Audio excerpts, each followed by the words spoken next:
SIR હાલ તમારી પણ નોંધણી થઈ રહી હશે આમાં. અને જ્યારે આવી બાબત કોઈ આવી જાય ને કે જેમાં જનસમૂહ જોડાઈ જાય, ખાસ જોજો, જેમાં જનસમૂહ આખો જોડાઈ જાય, એ ક્વેશ્ચન પરીક્ષામાં ખૂબ વધારે પૂછવા લાયક બનતો હોય.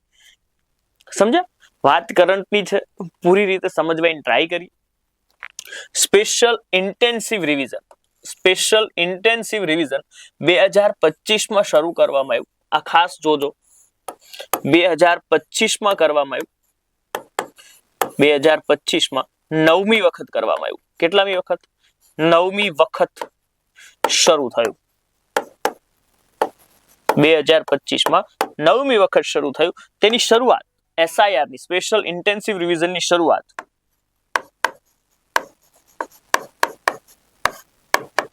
બિહારથી થઈ. બિહાર ઇલેક્શન ની અંદર આની શરૂઆત થઈ ચૂકી હતી.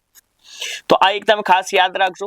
9મી વખત SIR ભારતની અંદર લાગુ થઈ રહ્યું છે. શરૂઆતની વાત કરવા જઈએ તો 1951 માં પહેલી વાર થયું હતું. 1951 થી શરૂ કરી અને 2004 સુધી માં કુલ 8 વખત થયું. 1951 માં પહેલી વખત અને 2004 માં 8મી વખત. અને 2025 ની અંદર જે શરૂ થયું છે નવેમ્બર મહિનાની અંદર, આ બીજા તબક્કાની અંદર છે. આના પહેલા પણ થઈ ચૂક્યું હતું બિહારની અંદર. હવે બીજો તબક્કો, પહેલો તબક્કો જે બિહારની અંદર હતો ને, એનો બીજો તબક્કો ગુજરાત સહિત 12 રાજ્યની અંદર શરૂ કરવામાં આવ્યો. શું મેં કીધું તમને? ગુજરાત તો ખરું જ, પરંતુ ગુજરાત સહિત શું છે એ પણ એક શબ્દમાં હું તમને સમજાવું, એક જ શબ્દની અંદર સમજાવવાની ટ્રાય કરીશ. ગુજરાત સહિત 12 રાજ્યમાં બીજો તબક્કો શરૂ થયો છે. 12 રાજ્યમાં શરૂ કરવામાં આવ્યો.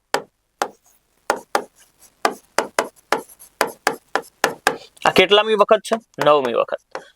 તો આ SIR વારંવાર થતું હોય છે.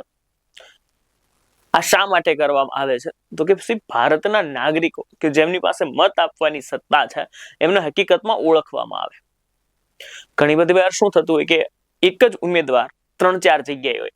અહીંયા બિહારની અંદર એનું નામ હોય, ગુજરાતમાં પણ નામ હોય, ગુજરાતમાં છેલ્લા 20 વર્ષથી રહેતો હોય, ગુજરાતમાં પણ નામ હોય, બિહારમાં પણ નામ હોય, અથવા બીજી કોઈ જગ્યાએ પણ નામ હોય, તો એ એક સાથે 4 જગ્યાએ મત આપતો હોઈ શકે.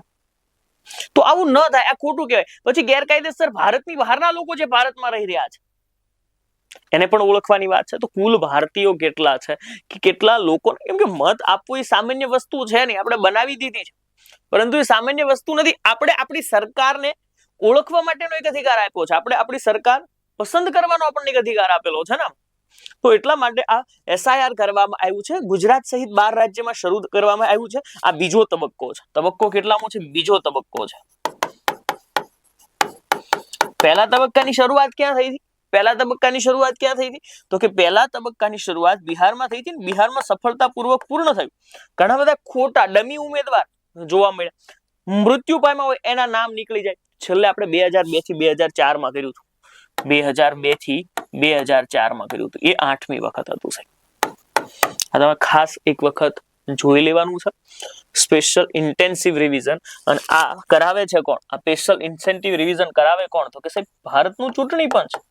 કોણ કરાવે? ભારતનું ચૂંટણી પંચ. આ ભારતનું ચૂંટણી પંચ બંધારણના ભાગ 15 ની અંદર છે. ક્યાં છે? ભાગ 15 ની અંદર અનુચ્છેદ 324 થી શરૂ કરી, અનુચ્છેદ 324 થી શરૂ કરી 329 સુધી આપવામાં આવેલા છે. અને ભારતીય ચૂંટણી પંચના અધ્યક્ષ જ્ઞાનેશ કુમાર છે. કોણ છે? જ્ઞાનેશ કુમાર. આ પણ એક તમારે થોડી વાત નોંધી લેવાની છે.